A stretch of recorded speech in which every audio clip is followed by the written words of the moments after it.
Hi guys, I'm Thalias Threads and welcome to my first YouTube video. Today we are going to be learning how to make this gorgeous sequin shopping bag.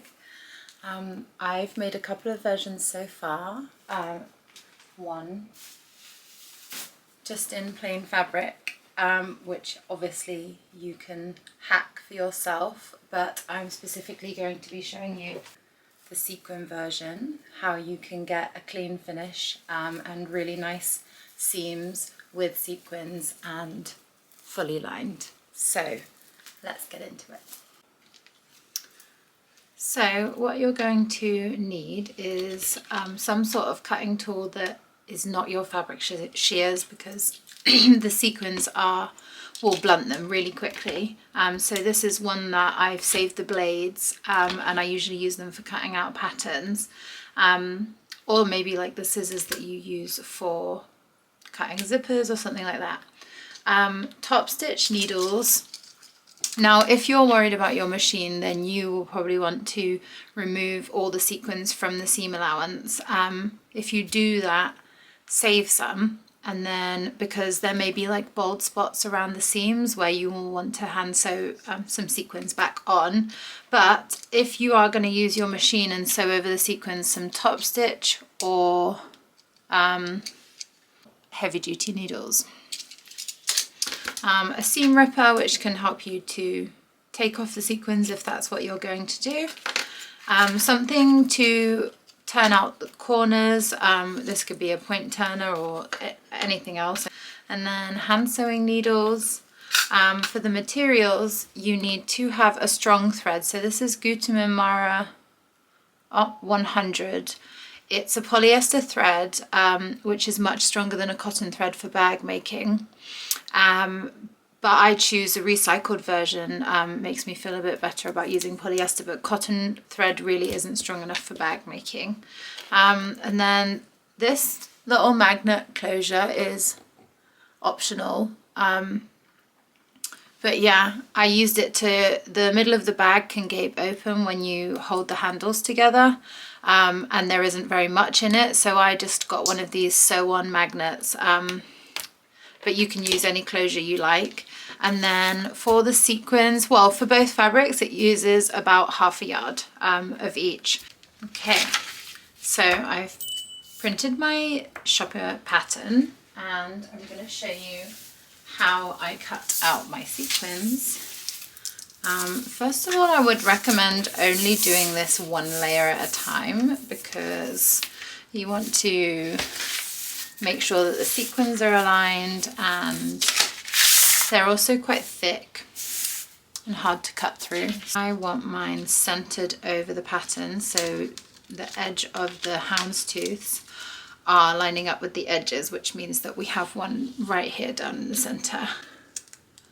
Now sequins are going to fly everywhere, so just make sure you have a vacuum cleaner or something on hand. Now I have my pattern pieces, 2 from the main outer fabric, 2 from the lining, and then this is the pocket piece as well. So the first thing I'm going to do is cut around 3 sides of the pocket placement, and this is going to allow me to mark in place on the lining piece where the pocket is going to go. Much easier.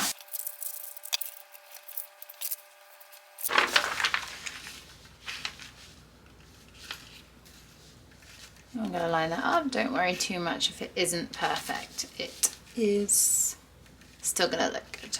I have these fabric markers that are water erasable.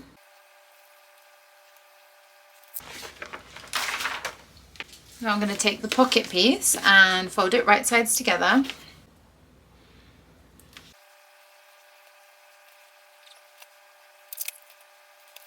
Now you're going to sew around all 3 sides, and I'm leaving about 2.5–3 inch gap so that I can flip it, and then I'm going to continue. Once you've sewn, just clip into the corners. You don't need to get right up close to the stitching, but just to reduce bulk a little bit. And then I'm going to flip this right sides out and use a point turner to make sure the corners are really sharp. And now you need to close this up. So what we're going to do is top stitch all the way along this edge. I am actually going to iron mine first, so it's sitting nice and flat, and just making sure that I am evenly folding the sides of the hole in so that all of the raw edges are enclosed. Now that you have created your pocket piece, this edge that we've top stitched is going to be the opening, and I'm not sure if you can see my lines, but I'm going to use them to place the pocket, and then you're just going to stitch as close as you can to the edge, down the sides, along the bottom, and up the other side. So now we have all our pattern pieces prepped, we can attach them together. The method we are going to use for creating the seamless straps is called the burrito method. First of all, you need to attach your front and back lining along the top of the strap. With the outer pieces, right sides together, you are also going to sew just along the top edge of the straps. I've sewn my seams. If you aren't using sequins, then I would iron your seam allowance open so that it reduces the bulk. Take your lining and place it right sides facing with the outer fabric. Match up the seams. We're going to go all the way around just this opening here. And now what I'm going to do, using scissors that I don't care about for the sequins, is just a clip into the corner. Don't go too close because you will ruin the structural integrity of the bag, but just maybe 1 or 2 around the curves so that we can lay it flat. And now you are going to push the outer layer through the opening and round to the other side.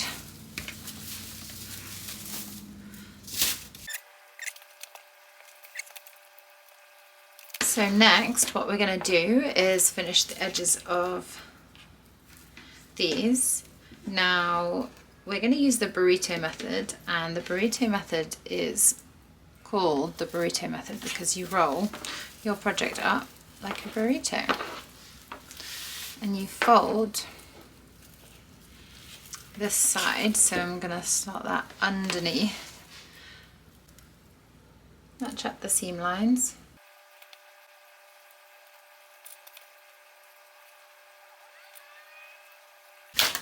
Now we're going to sew around this curve, along and down. Okay, I'm going to clip into the corners.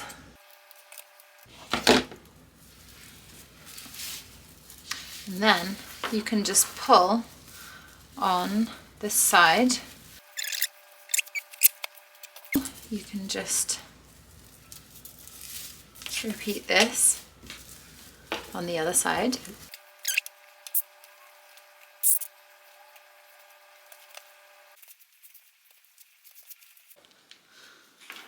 So now we are going to close the side seams. So I'm going to flip this main piece up and turn over my project. And keeping the straps out of the way, flip this main piece on top. And now we're going to match up the seams and the edges, the ends, and sew all the way down on one side, and then on the other side you're going to sew all the way down on the outer fabric, and you're going to leave 6-inch gap and then finish the bottom. And this will allow us to flip our bag right side out. Now you're going to fold your lining down and line up the bottom with the outer fabric. Measure in 3 inches. Make sure you're measuring from the seam line and not from the edge of the fabric. I'm going to put a little mark there. And then fold.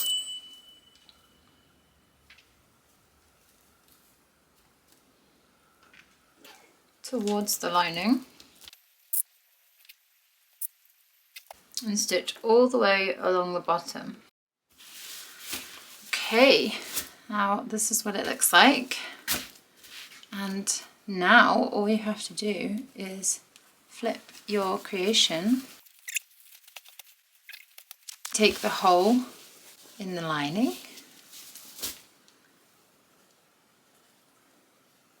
And you can press this in. I am lazy, so I do not. Edge stitch that closed. The cleanest way to hold the seams nice and flat without top stitching is to use a pick stitch. So basically what you do is a long stitch inside, and then you do a short stitch where you just catch a couple of the threads of the fabric before you go back in, so it just looks like tiny little dots. I'm using a contrasting thread, obviously. You should use a thread that matches your fabric. First of all, I'm just going to go through and tie it off so that the end is hidden. So I'm going to go straight back in. And I'm just wiggling it around. I'm basically trying to catch this lining layer, both of the seam allowance layers, and if I can, just the mesh from underneath the sequins of the outside, so it holds the outside too. But be careful not to poke your finger, and obviously if the thread comes out around the sequins you may see it on the outside. So I'm just going to go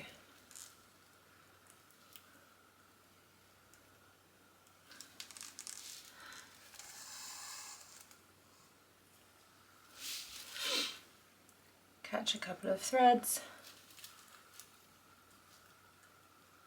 wiggle around with the needle.